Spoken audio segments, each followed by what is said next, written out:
Boa noite a todos. Obviamente dispenso-me os cumprimentos que já o fiz e pedi só para, no fundo, reforçar aquilo que o nosso vice-presidente disse relativamente ao IMI. O problema, às vezes, é as pessoas falarem daquilo que não sabem. E o problema de algumas pessoas, às vezes, não é lidarem com a verdade, é lidarem com a percepção. E esse é um problema. Em 2015, e eu acho que já tive a oportunidade de o fazer aqui, e também fiz em reunião de Câmara, como nós tínhamos o IMI em 0,50 e não podíamos baixar o IMI, tivemos uma reunião com as finanças, eu e o Sr. Vice-Presidente, e foi quando decidimos baixar esta taxa de zonamento, nomeadamente que falou. E foi a forma de baixar o IMI na trofa e de não termos um processo. Aliás, houve conselhos que o fizeram e estavam em PAEL e até tinham perda de mandato e acabaram por não ter perda de mandato. Se calhar antes tivéssemos feito. Porque verdadeiramente a politiquez dá nisto. A gente baixava para 0,35, não mexia na taxa de zonamento, baixávamos não sei das quantos por cento. Aliás, já de 0,50 para 0,43 estamos a falar de cerca de 20%. Fora a taxa de zonamento. E, portanto, o que é que fazem algumas câmaras municipais? Reduzem aquilo que é a taxa que a Câmara aplica, mas depois articula com as finanças e aumenta a taxa de zonamento. Foi isto que o Vice-Presidente explicou. Tucur. Eu tenho dito isto muitas vezes, porque nós também aprendemos muita coisa à frente do cargo que desempenhamos, quando as empresas começaram a chegar à trofa e começaram a questionar qual a taxa de zonamento, não perguntavam a taxa de IMI, porque essa eles já sabiam. E estavam interessados em investir na trofa. E eles sabiam perfeitamente que estavam a pagar menos IMI na trofa. E essas pessoas, bem informadas, têm esta percepção. O problema é quando alguém fala a órgãos de comunicação social, que se dizem órgãos de comunicação social e que só lançam no fundo, as mentiras, as falácias. E depois, muitas vezes, criam uma percepção errada na população. E é isto que eu os peço a todos. É que explicar que verdadeiramente na trofa, apesar de termos uma taxa de 0,43 e ser da área metropolitana a que temos a taxa mais alta, verdadeiramente as pessoas pagam menos aqui do que estando com a mesma propriedade num outro concelho vizinho. E isto não há dúvidas, são factos. É como o slogan do Porto. Porto, ponto. Não há dúvidas sobre isto. Relativamente às questões que me foram levantadas, ainda pelo deputado Helder, que falou da habitação, e a habitação é muito, muito mais problemático do que está, porque depois do IMI, depois ainda ao imposto de mortágua, ou geringonça, porque depois é que o Estado vai buscar também do IMI às pessoas. É que o IMI não é todo para a Câmara Municipal. E posso dizer isto também. E ficam lá com uma grande parte daquilo que cobram. Porque verdadeiramente até com aquilo que ficam, com os impostos que são diretos da Câmara Municipal, posso dizer que nós pagamos aos colaboradores das finanças e ainda sobra dinheiro. Não são eles que têm culpa. É para o Estado Central. É isto que nós estamos a falar. Porque o Ministério da Justiça governa-se com as taxas que aplica aos portugueses. E não tem nem mais um cêntimo para investir. O Ministério da Administração Interna governa-se com as multas que aplica aos portugueses. E não tem mais um cêntimo. E depois são poucos os ministérios em que verdadeiramente o Estado Central põe dinheiro. A área social, a educação, a saúde. Mas verdadeiramente, aquilo que se passa nos ministérios é, olha, não está a dar dinheiro, toca a fazer mais multas. E vocês sentem isso nos bolsos. Ponto. Isto é clarinho. Isto verdadeiramente é aquela percepção de dar mais 10 euros na reforma a um pensionista, mas depois aumenta o IVA com a desculpa do sal e dos produtos não saudáveis, das batatas fritas, dos refrigerantes, não sei das quantas, do ISP dos combustíveis, que 60% é para impostos, mas não diminui nos produtos saudáveis. Aumentou-se o IVA nos produtos não saudáveis para aumentar a receita. O que é certo é que hoje os portugueses começam a perceber uma coisa. Os pensionistas recebem mais 10 euros ou 15 ou mais meio vencimento por ano, mas o que é certo é que chegam ao final do mês com menos dinheiro. E isto é que é grave. Isto é aquilo que não deve acontecer na política. Que é a tal percepção, aquilo que se passa na antiga União Soviética, para não falar outra vez da Rússia, da Coreia do Norte e da Venezuela e por aí fora, aquilo que se passa é a percepção, é pedinchar. Tal e qual como disse, como é que o Lenin conseguia atrair tantas pessoas no seu movimento? É fácil. Eu de pé numa galinha. Ela sofre muito. E portanto ela fica a depender de mim. E eu vou-lhe dando um grão. E ela vem atrás de mim. E eu vou-lhe dando outro. E ela vem atrás de mim. E portanto está dependente do grão a grão. Mas não, nós para Portugal queremos uma coisa diferente. Nós para Portugal queremos uma classe média cada vez maior e mais robusta. Não queremos nivelar tudo por baixo, que é isso que está a fazer. E Portugal tem aspirações a ter outro tipo de políticas e verdadeiramente progressistas para Portugal. Porque isto bate na educação. E eu, enquanto professor, e posso falar nisto, como é que é possível, podem discordar de mim, nós estarmos a baixar o nível de educação que nós temos dos nossos alunos? Hoje toda a gente passa. E eu pergunto aqui a algum de vocês, se não tivesse notas no primeiro ciclo, ou no segundo ciclo, ou no terceiro ciclo, se passavam ou se não passavam. Hoje é o facilitismo. Toda a gente passa. Para termos bons resultados e boas percentagens na OCDE. Mas verdadeiramente aquilo que nós queremos é alunos bem formados. E nós não podemos baixar o nível de exigência, e por isso concordo com tudo aquilo que foi feito de educação, porque hoje está a ser nivelado tudo por baixo. Não sabe, não faz mal, passa na mesma, interessa para os resultados. E isto não é o país que nós queremos. Não é assim que a Irlanda conseguiu recuperar rapidamente, ou como a Suíça, como eu já falei, como o Luxemburgo, como a Holanda. Não é por aí o caminho.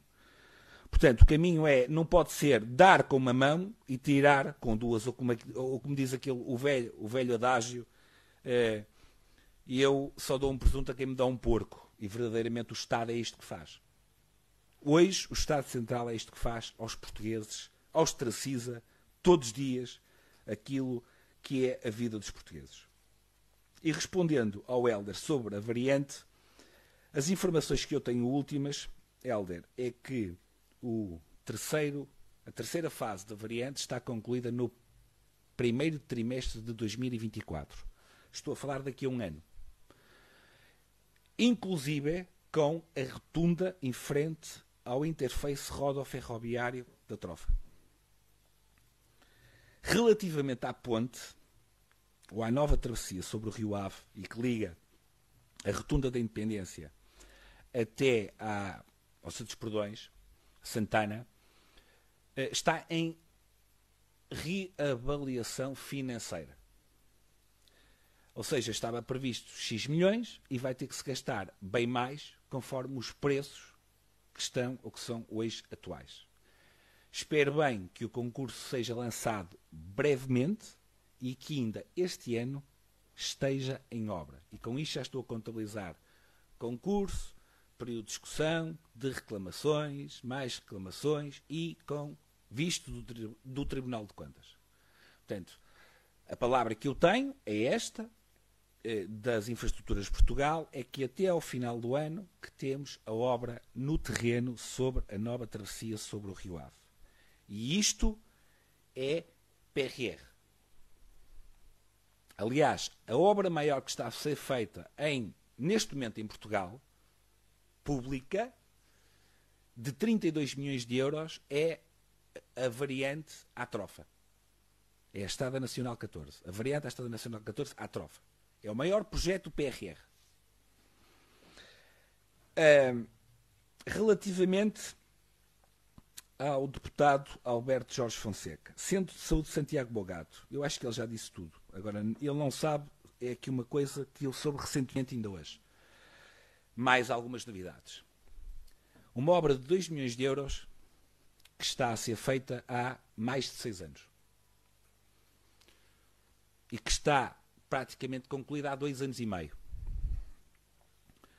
Tenho sido insistentemente pressionado para assinar o auto sobre a saúde.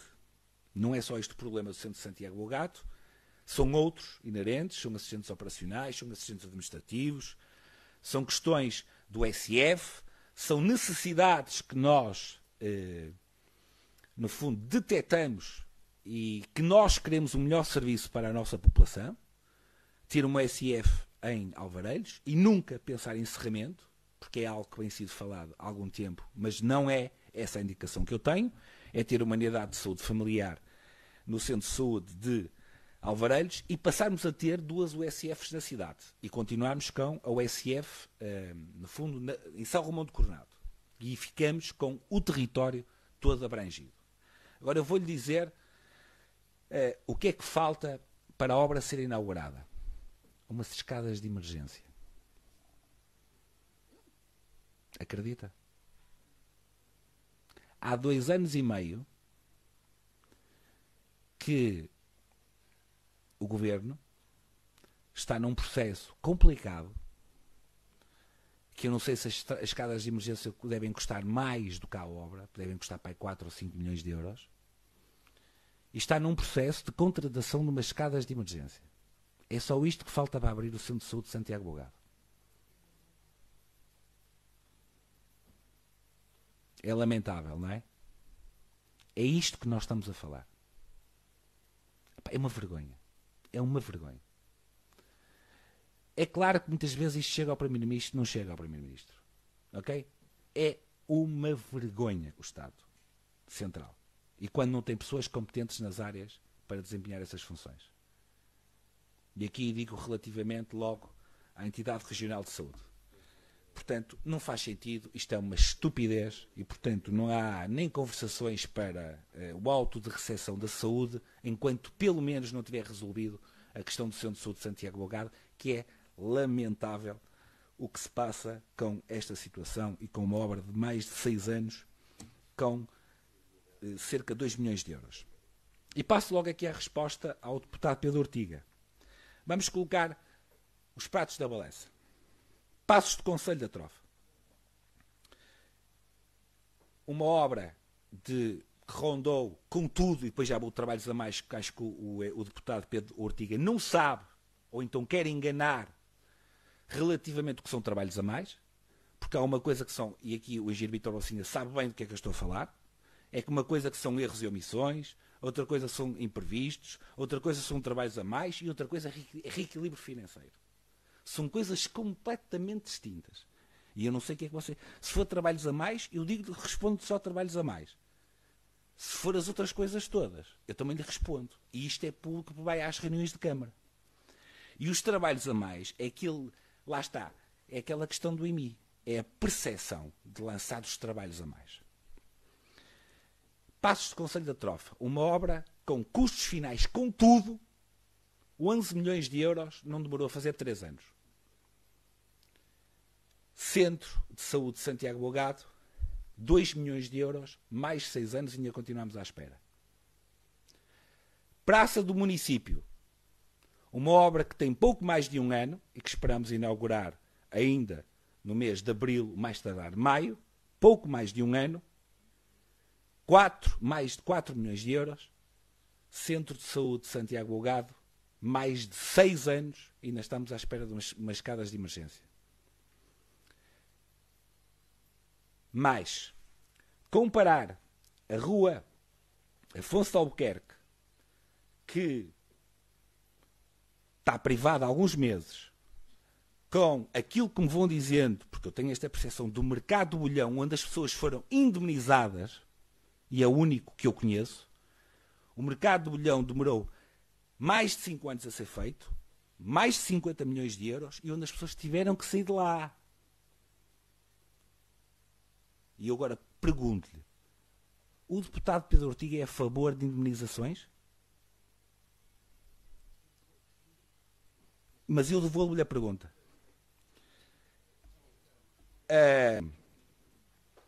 Ciclovia de Coronado podia continuar um ano, cerca de um ano, Ciclovia Norte, Ciclovia de Coronado, Distribuidora 21, e podia continuar por aí fora. Começar pelo final. Deputada Emília Cardoso, eu não concordo com uma coisa que disse. A Trofa tem alguma riqueza arquitetónica? Não, tem muita. Cada vez a Trofa surpreende-nos cada vez mais. Eu vou-lhe dar um exemplo que nós não tínhamos consciência e que passava despercebido a todos nós, que agora no âmbito da intervenção em Alvarelhos descobrimos que nós temos uns jazigos parietais em Alvarelhos, que são únicos em Portugal. Como diz o Presidente de Junta de lá e a população numa voz mais popular, como nós dizemos, as carneiras. Aquilo são obras arquitetónicas únicas. Aliás, já foram objeto de um estudo e, aliás, eles vão ser completamente integrados, renovados, na praça que vai nascer e que a obra vai começar este ano e que o Presidente de Junta não se acredita ainda. E cada vez mais vamos descobrindo património arquitetónico. Agora, há uma coisa que nós verdadeiramente não temos. Não temos castelos, não temos fortes, não temos nenhum edifício de simbolismo nacional, porque não somos nenhuma capital distrito, nunca foram construídos assim. Isso não temos. Agora temos uma coisa muito mais valiosa, que é uma coisa que nós devemos começar a falar, além dos canteiros, além de todo o património que vai gerindo, que é a Estação Arqueológica de Alvarelhos. E estamos a trabalhar num projeto, porque em Portugal não é possível, não há fundos comunitários para isso, e também as pessoas da Trofa não iam compreender, mas nós temos a consciência que é fundamental investir lá. Nós estamos a trabalhar, a ver se conseguimos, diretamente da União Europeia, trabalhar num projeto de cerca de 3 ou 4 milhões de euros de escavações no chamado Castro de Alvarelhos, que nós devemos começar a chamar Estação Arqueológica de Alvarelhos, para investir. Agora, só com investimentos na ordem ou com investimentos de fundos europeus, de 85% ou de 95% ou de 100%, para investirmos verdadeiramente naquilo que são escavações e estar lá algo que pode ser a maior estação arqueológica da Península Ibérica. E, portanto, trabalhar nisso. Já investimos €500 mil e já há muito tempo que não era feita nada. Foram melhorados os acessos, não é aqueles que nós queremos, porque queremos melhorar dos dois lados, mas foi aquilo que foi possível e, portanto, não concordo consigo nisso, mas de resto concordo consigo na plenitude da sua intervenção. Ao Presidente de Junta, José Fernando, e por arrasto também a responder ao Rodrigo. Metro. Sim, estive. Posso lhe dizer que tudo depende daquilo que a gente comunica. Há reuniões, há coisas que nós devemos fazer e comunicar, e há coisas que nós não devemos fazer, que nós devemos fazer e não comunicar. Lá está, por causa das percepções e por aquilo que aconteceu no passado. E vamos colocar-nos todos no mesmo saco. Ninguém tem dúvidas que estamos todos a favor do metro até à Trofa, dos que estamos aqui e dos 40 mil que estão lá fora. Ninguém tem dúvidas sobre isso. E nunca foi questão. Mas é verdade, nós tivemos dezenas de reuniões, e sei que o Presidente de Junta e o Executivo, José Fernando, já teve, tal e qual como teve o anterior do Carlos Martins, mas sei que, pelo menos nos últimos anos, o José Fernando tem feito estas reuniões com a administração da Metro Porto com regularidade.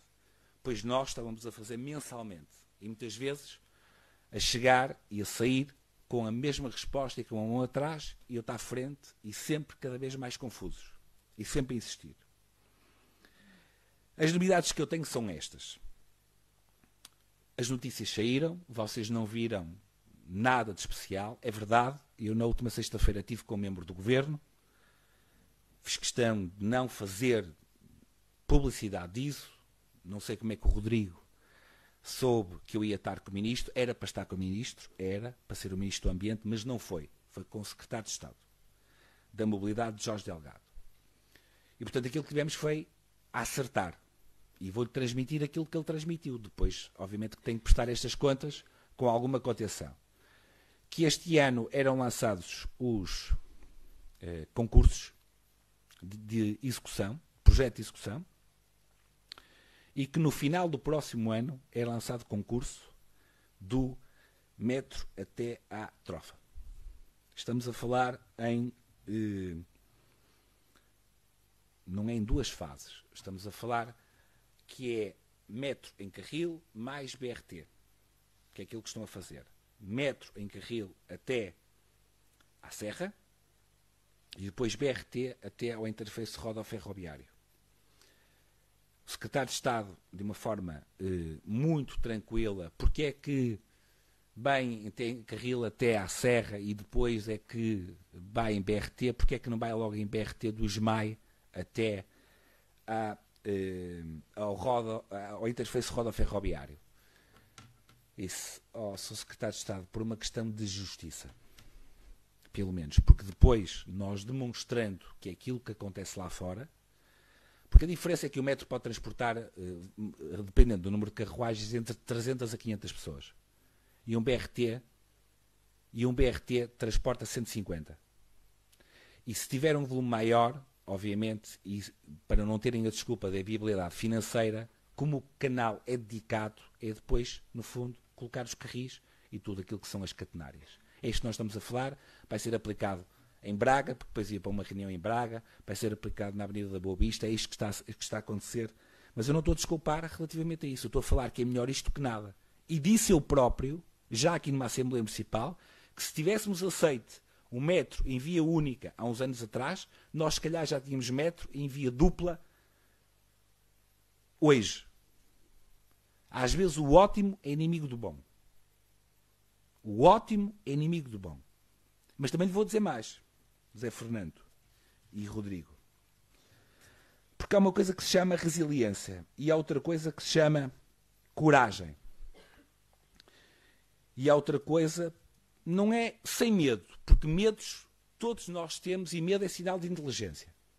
Mas há uma coisa que se chama coragem e determinação. Nós, em setembro de 2015, pela primeira vez, avançamos com uma ação contra o Estado português e contra a Metro. Onde pedíamos uma indemnização de 14 milhões de euros por danos. E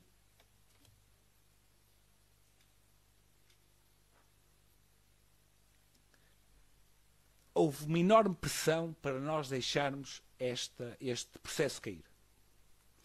Pois bem, ainda hoje, nada melhor do que isso, foi hoje mesmo, chegou um despacho saneador, onde isto vai para julgamento. Agora espero que também com as greves que existem nos tribunais, que estão aí, começaram hoje, que isto não vá atrasar tudo, começa amanhã. Temos um despacho saneador, finalmente. Reparem bem como é que funciona a justiça. Pelo menos tivemos papel para este processo. Desde setembro de 2015, e estamos em fevereiro, hoje é o penúltimo dia de fevereiro, de 2023.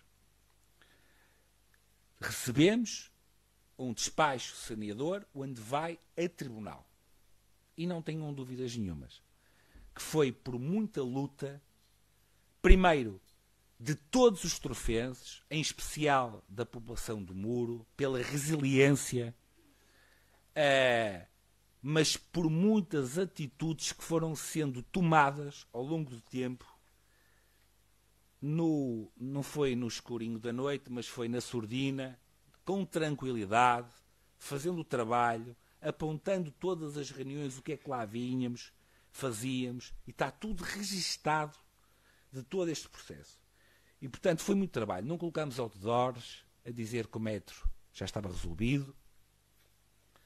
Não trouxemos cá a Secretária de Estado antes das eleições a lançar o concurso, para depois o mesmo Primeiro-Ministro seguir anular o concurso. E vou fazer só aqui uma correção ao deputado Pedro Ortiga, que é justa.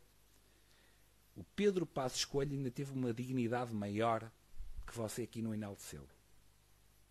É que ele disse que não estava em cima da mesa o metro num período eleitoral. E isto, há poucos políticos com esta credibilidade. E vou-lhe dizer mais. E ele sabia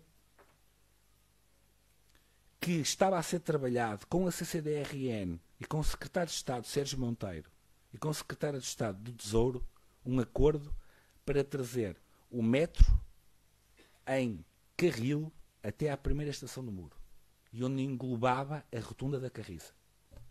Porque a Rotunda da Carriça já foi avaliada várias vezes para avançar. E também já disse aqui numa Assembleia, mas acho que o Rodrigo não fazia parte. A Rotunda da Carriça, sem túnel, custa 700 mil euros. Aterrar. Como se fosse o Parque da Senhora das Dores. Para fazer com um túnel, custava 1,5 milhão. E foi um dos processos que nós temos levantado ao Presidente da Metro do Porto, é a ver se avança com a Rotunda da Carriça, porque já há projeto de execução, não há alterações. Pode haver só alterações financeiras. Estava avaliado 1,5 milhão há uns anos atrás e pode haver alguns ajustes agora, mas não há ajustes de traçado nenhum. E podem avançar já. Aliás, e faz já sentido por causa da variante da Estrada Nacional 14. Agora, a avaliação que o Executivo faz é esta, que nós fazemos é esta. A Câmara avança com 1,5 milhão de obra, mais expropriações, porque temos que fazer expropriações, e depois vamos ficar e perder este investimento e deixar de o fazer noutro sítio, ou vamos aguardar mais alguma coisa para ser a Metro a fazer, porque é uma competência do Metro. É esta a dúvida. Mas está ali o Executivo, exceto a vereadora Lina, e que já temos isto muito discutido, que é, pá, se não vier, a Rotunda da Carriça até final de 2025 tem que estar pronta. E é esta tentativa que estamos a fazer, junto do Governo, porque é essa competência, porque engloba essa Rotunda da Carriça, nós estamos ali a aplicar, no fundo, podem rondar os 2,5 milhões, não tenho dúvidas nenhumas, que vai superar os 2,5 milhões, e nós não estamos a aplicar, por exemplo, para um auditório. Ou não estamos a aplicar, por exemplo, para a requalificação de outras vias que nós precisamos. Ou para outras obras fundamentais como nós precisamos, como a Escola EB23 Secundária de São Romão. E colocar lá uma percentagem. Ou podemos continuar a enumerar um conjunto de obras que a Trofa necessita para cada vez mais ser uma referência em termos regionais, nacionais. Outra questão. Santeiros. Vou ser muito célere. Os Santeiros foi um processo que foi liderado pelo vereador Renato, obviamente em articulação com o Executivo, toda de uma estratégia, mas obviamente as pessoas depois implementam esses projetos e ficam responsáveis, para o bem e para o mal. Este foi um processo que nós nunca deixamos cair e posso dizer que tentamos desde há 7 anos e meio, certamente 8 anos. Mas nós percebemos logo, no terreno, que este projeto tinha sido prometido em 2005. E está no terreno em 2023. Foi com muita persistência. E passamos por muitas entidades. Até que finalmente batemos à porta certa com o IFP, e nomeadamente de uma área que eu, e aqui apresento à Assembleia, não apresento à Assembleia, mas a diretora do Centro de Emprego de Santo Tirso, que eu digo que é Trofa, mas que o Centro de Emprego continua a dizer que é de Santo Tirso só e assinam como Centro de Emprego de Santo Tirso. E se é só de Santo Tirso, nós temos que ter um Centro de Emprego na Trofa. que caiu em boas mãos e que nós resolvemos este processo, com a doutora Isabel Cruz, enquanto na direção, com o IFP em termos nacionais. Mas andamos pelas ANCAPs, andamos pelas direções regionais de cultura, batemos tudo, é por ali, é por ali, é por ali, fecha a porta, cai, muda a pessoa, não sei o quê, e isto já estava, no fundo, quase moribundo. E infelizmente, o que eu sinto pena é que alguns santos já faleceram. Um trabalho fulcral dos técnicos, da parte executiva, da parte do IFP, a implementação rápida. Aliás, isto era para começar antes do Covid. Tivemos um número de inscritos fantástico, 50, começaram 15, o que realmente é de enaltecer e que é o futuro. Não me esquecendo de nada, vou falar só da Alameda e da questão do civismo e depois e da recolha seletiva. Walter, deputado Walter, se calhar antes de ir aqui vou falar da Alameda. Rodrigo, falaste das casas por causa daquilo da deputada Emília Cardoso, deixa-me dizer isso. Olha a Alameda, o que era antes de 2017, e que conheces, apesar de ser jovem, tal e qual como eu, e como todos nós, e olha a Alameda depois de 2017. Muitos edifícios, para além disso, olha os edifícios devolutos que já foram recuperados. Tu vives num edifício devoluto, onde a Câmara Municipal pressionou, e tu sabes muito bem, e que o gestor do condomínio, que também conheces muito bem, teve a arte e o engenho de requalificar aquilo. Como muitos deles, é a própria Câmara que o faz isso. Porque a Câmara deu um instrumento que se chama ARU, Área de Reabilitação Urbana, para as pessoas requalificarem edifícios. E agora respondo a outra questão.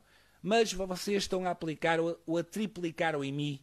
Não. Primeiro demos uma solução às pessoas. Mas, perante esta espera, também temos a legitimidade, com a falta de habitação que existe na Trofa, de triplicar. E esse levantamento está a ser feito.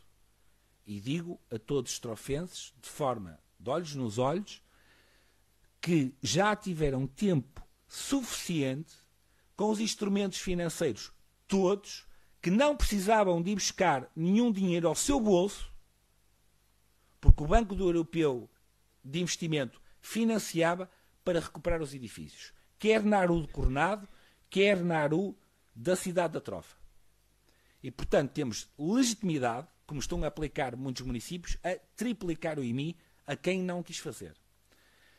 Casas devolutas na Trofa, temos uma percepção, não temos os dados todos do INE, e muitos deles não são credíveis, porque o que é uma casa devoluta?